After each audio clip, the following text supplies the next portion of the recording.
Jésus est glorieux. Amen. On peut prendre place, on peut s'asseoir. Amen. Amen. Merci Seigneur. Il est vrai que Dieu réside au milieu de louanges et d'adoration. Amen.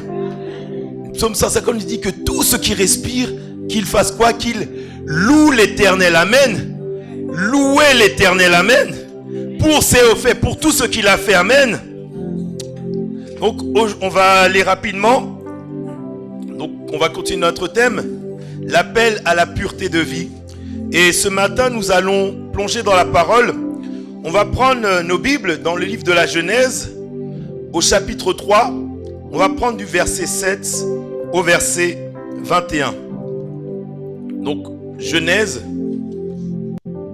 chapitre 3 verset 7 au verset 21. Donc aujourd'hui, ce dont je vais vous parler, c'est d'accepter le sacrifice de Dieu. Amen.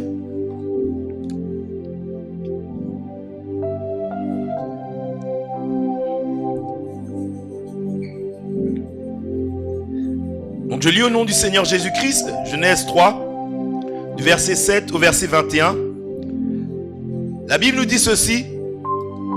Les yeux de l'un et de l'autre s'ouvrirent, ils connurent qu'ils étaient nus. Ayant cousu des feuilles de figuier, ils s'en firent des ceintures.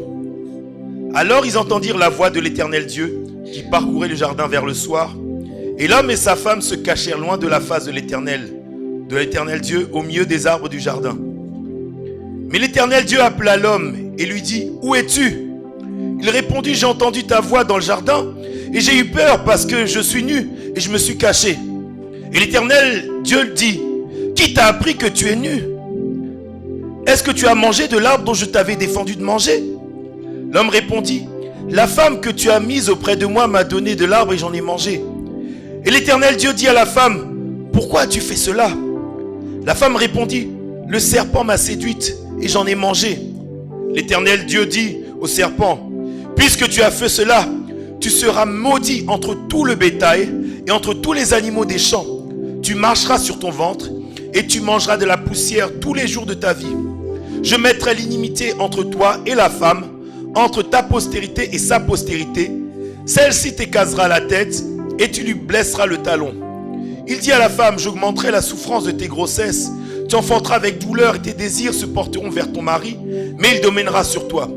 Il dit à l'homme, puisque tu as écouté la voix de ta femme et que tu as mangé de l'arbre au sujet duquel je t'avais donné cet ordre, tu n'en mangeras point. Le sol sera maudit à cause de toi. C'est à force de peine que tu en tireras ta nourriture tous les jours de ta vie. Il te produira des épines et des ronces et tu mangeras de l'herbe des champs. C'est à la sueur de ton visage que tu mangeras du pain jusqu'à ce que tu retournes dans la terre d'où tu as été pris, car tu es poussière et tu retourneras dans la poussière. Adam donna à sa femme le nom d'Ève, car elle a été la mère de tous les vivants. L'Éternel Dieu fit à l'homme et à sa femme des habits de peau, et il les en revêtit. Amen.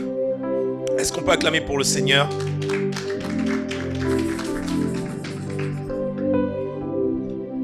Gloire au Seigneur, parce que le Seigneur, nous savons une chose, il annonce toutes choses dès le commencement.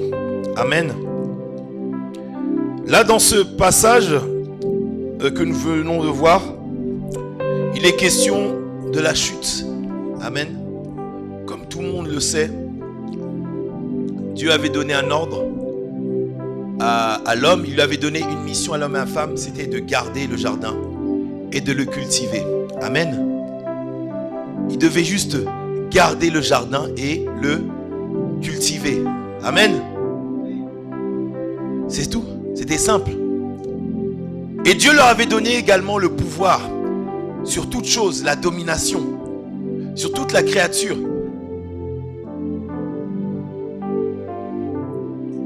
Et on voit que ce qui s'est passé, c'est qu'à un moment, dans le jardin, entra le serpent. Et le serpent passant par la femme, parce qu'elle n'avait pas eu la parole directe de l'Éternel. Amen. Parce que souvent c'est comme ça. S'il était passé par l'homme, l'homme lui aurait probablement dit, Dieu m'a dit. Amen.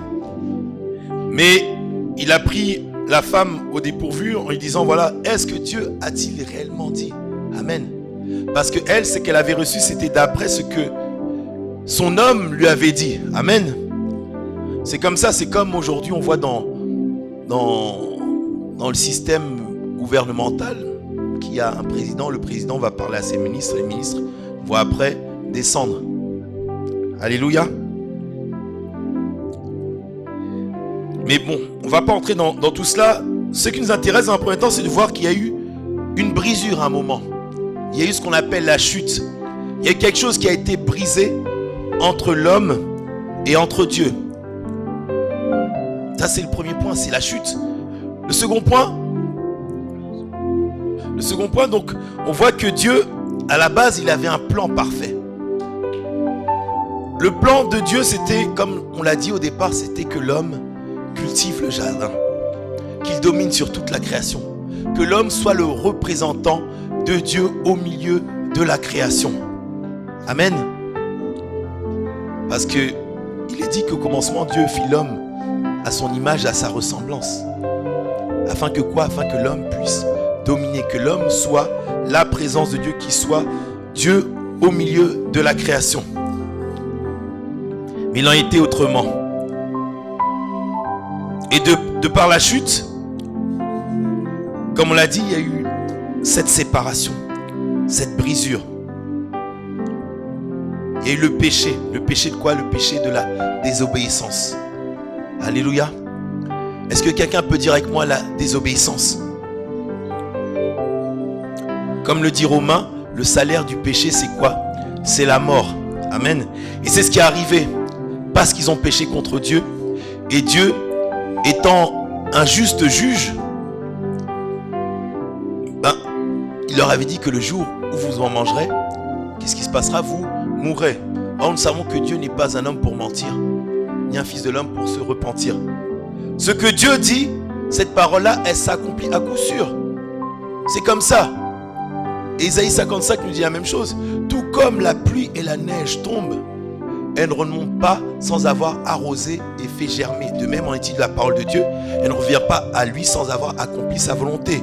Donc Dieu ne peut pas se contredire. Vous voyez que les choses de Dieu, elles sont parfaitement équilibrées. Il y a des règles. Tout comme il y a des règles dans l'univers, on voit qu'il y a le soleil qui est là, la lune qui est là. Si aujourd'hui les règles sont cassées, qu'est-ce qui se passera? Le ciel risque de tomber, des choses comme ça. Vous voyez que Dieu a tout fait de manière à ce que chaque chose soit là où elles sont et elles ne bougent pas. Amen. Et chaque chose a son rôle. Alléluia. Est-ce que quelqu'un peut acclamer pour le Seigneur? Et là, cette parole nous apprend une chose, que l'homme a péché, que l'homme s'est séparé de Dieu, et que cette séparation-là, elle s'est étendue à tous les hommes. Il est dit ceci, c'est pourquoi, comme par un seul homme le péché est entré dans le monde, et par le péché la mort, et qu'ainsi la mort s'est étendue sur tous les hommes, parce que tous ont péché. Romains 5, 12. La Bible a dit que tous ont péché. Amen. Parce que le péché était dans l'ADN de l'homme. Alléluia, c'est ça, amen. C'est comme ça. C'était dans l'ADN, donc c'est quelque chose dont on ne peut pas se dégager. Alléluia. Parce que tel que nous sommes, nous descendons tous de nos parents, de nos arrière-grands-parents, de nos arrière-arrière-grands-parents, de nos arrière-arrière-arrière-arrière-grands-parents, de nos arrière-arrière-arrière-arrière-arrière-arrière, etc. Alléluia. Et donc, il y a ce qu'on appelle une affiliation. Donc, on est affilié. On ne peut pas se séparer. Il y a le sang, c'est tout. Et donc, tout comme Adam et Ève ont péché, la Bible dit, tous ont... Amen. Est-ce qu'il y a des gens qui sont d'accord? Ah oui. Tous, ils ont fait quoi? Tous ont péché. Donc, l'état du monde, après la chute d'Adam et Ève, c'est que tous ont péché. Et tous sont privés de la gloire de Dieu. Donc, il y a une séparation. Mais Dieu est un Dieu miséricordieux, bien-aimé. Amen. Ça, c'est la bonne nouvelle. Dieu est un Dieu miséricordieux. Dieu est un Dieu d'amour. Amen. Dieu est amour. Est-ce que tu peux dire à ton voisin que Dieu est amour? Amen. Et là on voit le quatrième point, l'amour de Dieu. On voit dans l'amour de Dieu que Dieu, il a prononcé des sentences envers l'homme, envers la femme, envers le serpent. Mais dans tout cela, Dieu a eu quand même, on voit que Dieu a eu pitié de l'homme, quelque part. Amen. Parce qu'on voit que l'homme a désobéi, l'homme s'est fait des vêtements de feuilles, il s'est caché, de figuier, feuilles de figuier, il s'est caché, tout ça. Mais regardez ce qui s'est passé. Au chapitre 21, la Bible dit ceci. L'Éternel Dieu fit à Adam et à sa femme des habits de peau et il les a revêtis. Amen. Il leur fit quoi? Des habits de... Amen. Des habits de peau. Donc on va bien garder cette partie-là. Il leur fit des habits de peau. Or nous savons que dans le jardin, il n'y avait pas encore eu de sacrifice. Amen. La Bible dit que Dieu leur fit des habits de peau et il les a quoi? Il les en a revêtis. Amen. Et ce terme-là, revêtir, ça m'a franchement touché. Parce qu'il aurait pu dire, il les a habillés, tout simplement. Mais la Bible dit qu'il les a revêtis. Alléluia. Et j'ai cherché dans le dictionnaire, je me dis, pourquoi le terme revêtir? Pourquoi on dit revêtir? Donc, quand on regarde la définition de revêtir, c'est-à-dire couvrir quelqu'un d'un vêtement particulier. Amen. Est-ce que quelqu'un peut dire avec moi, couvrir quelqu'un d'un vêtement particulier? Vous pouvez le redire, couvrir quelqu'un d'un vêtement particulier. Donc, Dieu a couvert l'homme et la femme, pas d'un vêtement quelconque, mais d'un vêtement particulier, quelque chose de spécial. Amen. Il les a habillés d'un vêtement spécial. Est-ce que quelqu'un peut dire avec moi un vêtement spécial? Amen. Ah oui, c'était pas n'importe quel vêtement. Parce que où est-ce qu'il a trouvé la peau, le Seigneur? Amen. Il a trouvé la peau. Il a dû faire un sacrifice. Alléluia. Il a sacrifié. Amen. C'est ça, Dieu a sacrifié. Et la Bible dit ceci que Dieu, c'est Dieu qui veut que tous les hommes soient sauvés et parviennent à la connaissance de la vérité. Amen. Et la vérité, c'est quoi? C'est que Dieu sauve par un sacrifice. Amen. Dieu sauve par un... Amen. Ah oui. Dieu veut que tous les hommes soient sauvés. Et comment? C'est en ayant la connaissance de la vérité. Amen. Jésus dit ceci, que vous connaîtrez la vérité et la vérité vous affranchira. Amen. Donc la vérité vous rendra libre. Donc ça c'est dans Jean 8, 32. La vérité vous rendra libre. Vous voyez les choses de Dieu, comment elles sont structurées, sont bien faites. L'homme a fait ça. Le diable a voulu créer quelque chose, mais Dieu a créé autre chose. Amen. Ah oui. C'est toujours comme ça. Le diable se croit plus intelligent que quiconque. Se croit même à la hauteur de Dieu. C'est ce que nous disent les Écritures. Le diable veut que les gens l'adorent. Le diable veut que les gens le prennent au niveau de Dieu. Mais il n'y a qu'un seul Dieu. Alléluia. Quand bien même le diable a des ruses, il est rusé. On voit que dans la ruse, il a fait tomber l'humanité. Mais Dieu a créé quelque chose pour ne pas se contredire. Alléluia. Amen. Ah oui, Dieu ne peut se contredire. Alléluia. Mais il a créé un moyen d'être sauvé. Amen. Et cette manière d'être sauvé, comme on l'a dit, c'est en connaissant la vérité. Et la vérité, c'est quoi? C'est le don de Dieu. Amen.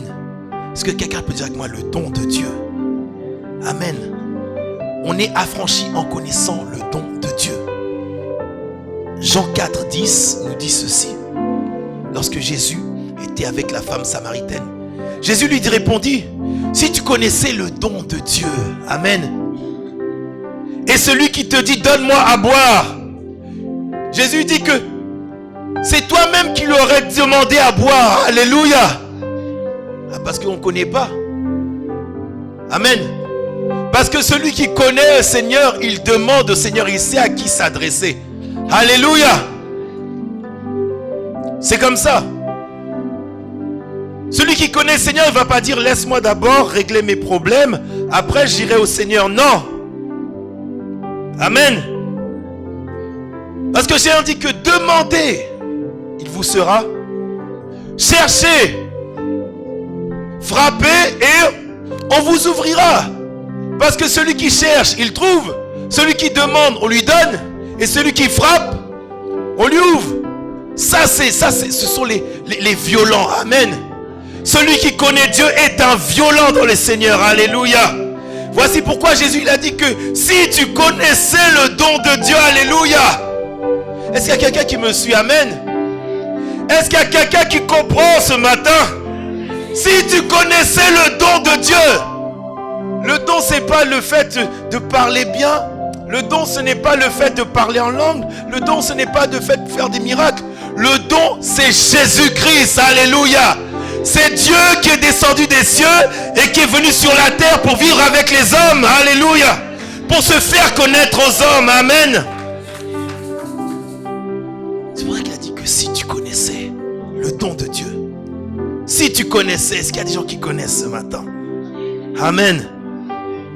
Lui, Dieu, qui est Dieu dans les cieux, qui a créé toutes choses. Il est descendu et il s'est fait serviteur des hommes. Il n'est pas venu pour qu'on le serve, mais il est venu servir les gens. Quelle humilité. Et c'est Dieu, hein? Amen. On n'a pas dit c'est un serviteur. Non, c'est Dieu lui-même. Amen. Dieu qui s'est fait chair, venu parmi les hommes, qui a servi les hommes, qui a lavé les pieds de ses disciples. Même Pierre a refusé, il a dit, mais non Seigneur, non. Seigneur, tu ne peux pas me laver les pieds. Et Jésus lui a dit, mais Pierre, laisse faire les choses. Ce que je fais, tu le comprendras plus tard. Amen. Il a dit, il leur a dit ceci, il leur a dit que voici, je suis votre maître, c'est vrai.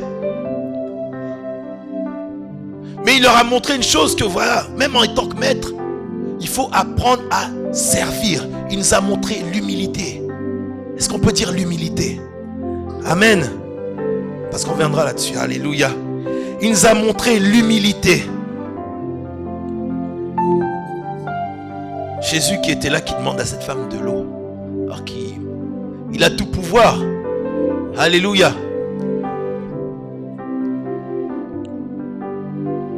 Le deuxième point dont la vérité nous a franchi, c'est en se revêtant du sacrifice. Amen. En se revêtant du sacrifice. Parce qu'il est dit ceci, comme on l'a vu, que Dieu leur fit des vêtements de peau. Et il les en a revêtis. Amen. Il les a revêtis, on a vu que ce sacrifice-là, le don de Dieu, c'est Jésus-Christ. Et pourquoi se revêtir du sacrifice? Pourquoi le sacrifice est si important? La réponse dans Hébreux 9, c'est une des réponses. Hébreux 9, 12 nous dit ceci. Il est dit qu'il est entré une fois pour toutes dans le lieu très saint. Il est entré une fois pour toutes dans le lieu très saint. Amen. Dans le lieu très saint. Je vais prendre la suite après. Là, je m'arrête sur le terme, le lieu très saint. C'est pas un lieu saint, mais c'est le lieu, il est très saint, donc c'est trop saint. Amen. Nous, en tant qu'hommes, il nous est même pas permis, il nous était même pas permis d'entrer dedans. Amen. Lorsqu'on voit le tabernacle, lorsqu'il a été créé, il y avait le parvis, il y avait le lieu saint, et le lieu très saint, où le souverain sacrificateur seul pouvait rentrer une seule fois par an. Mais avant d'entrer là-bas, il devait se purifier, il devait faire des ablutions, il devait se préparer à pouvoir entrer là-bas. Amen. Et ce n'est pas n'importe qui pouvait entrer là-bas. Personne, à part le souverain sacrificateur, pouvait entrer. Parce que quiconque rentrait dans le lieu très saint était tué sur place, il mourait. Amen. Parce que c'est la sainteté de Dieu. Comme on l'a dit la fois passée, Dieu est semblable, comme on dit, un vêtement blanc. Amen. Et comme nous dit souvent un servant de Dieu, si tu portes un vêtement blanc, s'il a une tache, est-ce que tu vas le porter? Non. Dieu, c'est la même chose. Dieu est incorruptible. Dieu est saint. Amen. Le péché et Dieu, ce sont deux choses différentes. C'est comme le jour et la nuit. Amen. Et là, la Bible nous dit qu'il est rentré dans le lieu très saint. Amen. Dans le lieu très saint. Il est dit non avec le sang des boucs et des veaux, mais avec son propre sang, ayant obtenu la rédemption éternelle. Alléluia. La rédemption éternelle. Jésus, c'est le véritable sacrifice, bien-aimé. Amen. C'est le véritable sacrifice. Et plus loin dans Romains 13:12, il est dit ceci. C'est pour cela que Jésus aussi, afin de sanctifier le peuple par son propre sang, a souffert hors de la porte. Donc il a vraiment fait office de sacrifice. Jésus s'est comporté vraiment comme un sacrifice. Il est venu avec son propre sang. Et on sait que lorsque Israël, lorsqu'on sacrifiait le sacrifice ou l'agneau, on faisait ce qu'on appelle l'aspersion de sang. Amen. On aspergeait le sang sur le peuple afin que le peuple soit sanctifié. Amen. Mais il devait faire ça tous les ans. Alléluia. Donc là on rentre vraiment dans la compréhension de la connaissance de la parole, dans la compréhension de ce qu'est Jésus, de qui est Jésus, de ce qu'est le sacrifice. Amen. Parce qu'en tant que chrétien, il faut qu'on puisse considérer, comprendre quel Dieu on sert. Pourquoi on sert ce Dieu-là? Et ce qu'il a fait pour nous. Donc Jésus est entré par son propre sang, une fois pour toutes. Il s'est comporté comme un sacrifice. Et il est dit que c'est pour cela que Jésus aussi, afin de sanctifier le peuple. Le but, c'était pour nous sanctifier. Amen. Donc pour nous rendre saints. Il a offert son propre sang. Et il a souffert hors de la porte. Or, nous savons que le sacrifice ne se faisait pas à l'intérieur de le sein, mais se faisait sur la table de sacrifice. Amen. Sur l'autel de sacrifice, comme on peut dire. Et cela se faisait hors de la porte. Alléluia. Donc Jésus-Christ est le véritable sacrifice. Amen. C'est une chose que nous devons savoir. Donc maintenant, nous en parlons, nous les chrétiens. Amen. Nous les chrétiens, avant d'être chrétiens, considérons cette chose. Il est dit que car lorsque nous étions encore sans force, Christ au temps marqué est mort pour les impies. Amen. Avant d'être chrétiens, avant d'être disciples de Jésus-Christ, nous étions des impies. La Bible dit que nous étions sans force, c'est dans Romains 5:6. Que nous étions sans force. Nous étions sans Christ. Pourquoi est-ce que nous étions sans force? Parce qu'il n'y avait personne qui pouvait nous tirer de la mort. Alléluia. C'est la seule chose. Parce que quiconque, qui est-ce qui peut se sauver lui-même, bien-aimé? Il n'y a personne qui peut sauver lui-même. Amen. Petite parenthèse, quand on regarde cette parabole de cet homme qui avait amassé des biens en grand nombre, qui s'est dit, ah, qu'est-ce que je vais faire? J'ai amassé des richesses. Il s'est dit, voilà ce que je vais faire, je vais détruire mes greniers, je vais en construire de plus gros, je vais y entasser toute ma récolte. Après quoi je me dirai, ah, mon ami, tu peux te reposer, mange, jouis de la vie, réjouis-toi. Mais la Bible dit que Dieu lui dit que pauvre fou que tu es, cette nuit même tu vas mourir. Et ce que tu as mis de côté, qui va en hériter? Amen. Et ça c'est le sort de quiconque regarde ses richesses au lieu de s'attacher à Dieu. Amen. Vous voyez que lorsque la mort est arrivée pour cet homme-là, il n'a pas pu se sauver. Amen. Il n'a pas pu se sauver. C'est pour ça que la Bible dit que lorsque nous étions encore sans force. Amen. Avant Jésus, avant que nous soyons chrétiens, nous étions sans force. Même si on vivait notre vie, les gens étaient là, ils nous entouraient. Les gens, ils étaient contents parce que voilà, on vivait dans le monde. Amen. Parce qu'on était des meneurs. Certains, parce que dans le monde, les chanteurs, les musiciens, ils criaient nos noms. Amen. Parce que certains, nous étions des grands sapeurs, c'était ça. Alléluia. Parce qu'on était dans les business. Alléluia. Là, le monde, ils acclamaient. Alléluia. Mais ils acclamaient, mais le diable savait que nous étions des prisonniers, nous étions des esclaves. Alléluia. C'est pour ça que la Bible dit que nous étions sans force. Alléluia. Nous étions esclaves sans force, prisonniers du diable. Nous étions sans force. Chose à pas oublier. Nous n'avions pas la force. Nous n'avions pas la force de nous sauver. Nous n'avons pas la force de changer notre vie. Nous n'avions pas la force d'hériter la vie éternelle. Nous n'avions pas la force de transformer nos vies. Alléluia.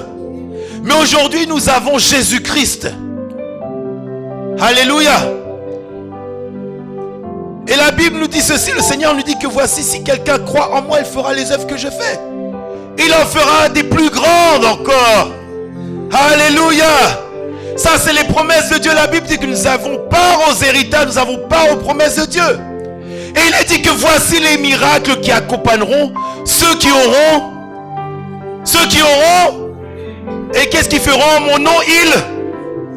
Alléluia. Donc celui qui te tenait prisonnier, quand tu as eu Jésus-Christ, le Seigneur t'a donné le pouvoir de Alléluia, le pouvoir de Oh, alléluia. Quel Dieu merveilleux. Jésus nous a donné le pouvoir de chasser le démon. Alléluia. C'est tout. L'attente de Dieu, c'est quoi? Dieu attend de nous que nous revêtions Christ, que nous portions Jésus-Christ, afin que lorsque nous vivions, comme il dit la Bible, que si je vis aujourd'hui, ce n'est plus moi qui vis, mais c'est Christ qui vit en moi. Amen. Que tel il est, tel que nous sommes. La Bible dit que mais revêtez-vous du Seigneur Jésus-Christ et n'ayez pas soin de la chair pour satisfaire ses convoitises. Alléluia. Deux choses. Revêtez Christ pour ne pas satisfaire les désirs de la chair. Ce qu'on avait vu dans Galates, c'est la même chose. Donc là, c'est dans Romains 13, 14. Il est dit revêtir Jésus. Amen. Donc Jésus, c'est notre vêtement spécial. Alléluia. Jésus, c'est celui qui nous réhabilite. Alléluia. Jésus, c'est le vêtement de gloire. Ce que Adam et Ève ont perdu. Parce que Adam et Ève, avant d'être nus, ils étaient dans la gloire. Ils étaient revêtus d'un vêtement de gloire. Parce que la Bible dit qu'ils étaient à l'image de Dieu, à la ressemblance de Dieu. Et ils dominaient sur toutes choses. Mais à cause du péché, ils ont perdu le vêtement de gloire. Et Dieu leur a montré que voici ce que vous avez perdu. Vous pouvez le retrouver. Voici pourquoi il a dit, c'est par le sacrifice. Il les a habillés du vêtement de peau, bien-aimé. Alléluia. Bien-aimé, si tu n'es pas encore conscient de cela, bien-aimé, je t'invite. Revêt-toi de Jésus. Alléluia. Revêt-toi de Jésus, bien-aimé. Revêt-toi de Jésus. Si tu es un chrétien qui vient seulement pour remplir les bancs, revêt-toi de Jésus. Alléluia. Parce qu'aujourd'hui, en tant que beaucoup disent qu'ils sont des chrétiens, mais ce sont juste des personnes qui viennent remplir le banc. Alléluia. Bien-aimé, laisse-moi te dire une chose ce matin. Jésus est celui qui peut te sauver. Jésus est celui qui a porté le péché à la croix. Jésus est celui qui t'a donné la force ce matin. Alléluia. Parce que tant que tu n'as pas Jésus, tu es sans force et tu es esclave au péché, tu es esclave aux mauvaises choses, tu es esclave au vol. C'est pour ça que certains se disent que voici, j'arrive pas à arrêter, je n'arrive pas à arrêter, je n'arrive pas à arrêter, Seigneur, je n'arrive pas parce qu'ils n'ont pas revêté Jésus-Christ. Celui qui revêt Jésus-Christ, nous dit la parole, il arrête de satisfaire la chair et ses convoitises. Il a fait mourir la chair. Alléluia. Revêtons-nous du Seigneur, bien-aimés, afin d'être saints comme Jésus-Christ, parce qu'il est celui qui est rentré dans le lieu très saint. Alléluia. Bien-aimés, n'ayez pas soin de la chair pour en satisfaire les convoitises, bien-aimés. Amen. La chair, c'est rien. Amen. La chair, c'est rien du tout. Mais revêtons Jésus-Christ. Revêtons Jésus-Christ afin de pouvoir sauver des âmes. Revêtons Jésus-Christ afin d'écraser le serpent. Alléluia. Parce que nous sommes de cette descendance. Alléluia. C'est ce qu'a dit le Seigneur. Dans Genèse 3,15, il dit, je mettrai l'inimitié entre toi et la femme, entre ta postérité et sa postérité. Il dit que celle-ci t'écrasera la tête et tu lui blesseras le talon. Amen. Donc nous, en tant que chrétiens, en tant que personnes qui portons Jésus-Christ, nous écrasons la tête du serpent. Alléluia. Est-ce qu'il y a des chrétiens ce matin? Alléluia. Oh Jésus. Est-ce qu'il y en a qui sont de la descendance de la promesse ce matin? Alléluia. Si tu es de la descendance de la promesse, on se met debout. Alléluia. Mets-toi debout, bien-aimé. Alléluia. Que le Seigneur soit glorifié. Le Seigneur ce matin nous dit une parole. Il dit que approchez-vous de Dieu. Bien-aimé, ne sois pas un chrétien du dimanche ce matin. Si tu es une personne qui vient par habitude, il faut changer. Il faut changer cela. Deviens un chrétien, c'est-à-dire un disciple de Jésus-Christ. La Bible dit ceci, approchez-vous de Dieu et il s'approchera de vous. Nettoyez vos mains pécheurs, purifiez vos cœurs, hommes résolus. Sentez votre misère, on doit reconnaître que voilà, Seigneur, sans toi nous ne pouvons rien. Soyez dans le deuil et dans les larmes et que votre rire se change en deuil et votre joie en tristesse. Humiliez-vous devant le Seigneur et il vous élèvera. Amen. Humiliez-vous devant le Seigneur et il vous élèvera. Alléluia. Bien-aimé, je veux t'inviter ce matin à dire une parole au Seigneur Jésus. Amen. Dire que Seigneur, aujourd'hui j'accepte que tu es mort pour moi. J'accepte que tu as sacrifié pour moi afin que je sois revêtu de l'agneau. Amen. Parce que ce matin, il faut être revêtu de l'agneau. Amen. Si tu avais l'habitude de dire des mauvaises choses, ce matin, revêt-toi de Jésus. Si tu avais l'habitude de critiquer, ce matin, revêt-toi de Jésus. Si tu avais l'habitude de parler mal, revêt-toi de Jésus.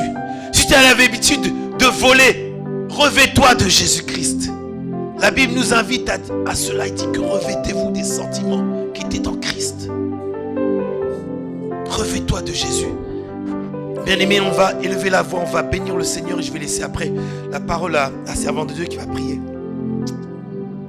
Inge izolanga, oh Yesu mfumwa moyo, omba na mpeve yaku, yalwa kakwange.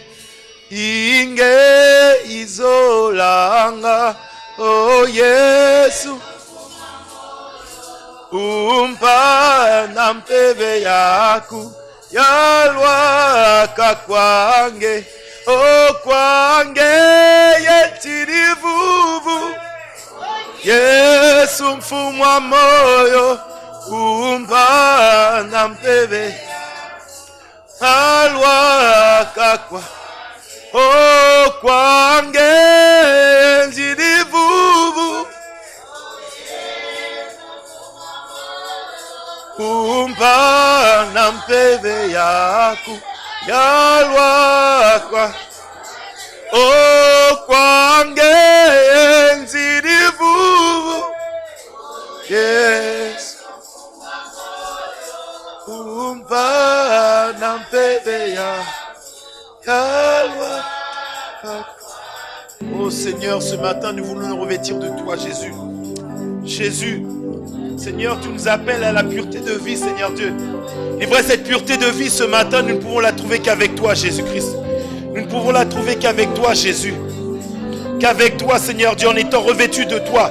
Parce que toi, tu es l'agneau sans tache, l'agneau pur, le sacrifice parfait, Jésus.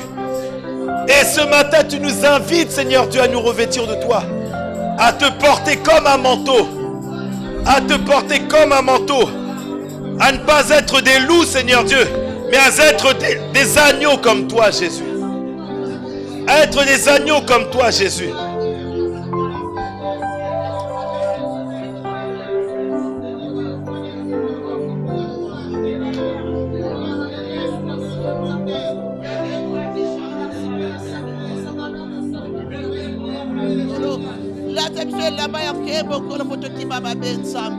Ya solo to pom to tambola kina ndingina mabe sambe to lata kiba poso na meme mekati na biso to sakiba nkoyi yona kolo na tango to sengo bongo la biso Seigneur Jésus lata biso lambara yokolo lata biso boda yokolo na ngai esika tokokende papa tomonana ke tozali ya yo nzambe papa bongola biso Seigneur Jésus Yahweh change biso Père.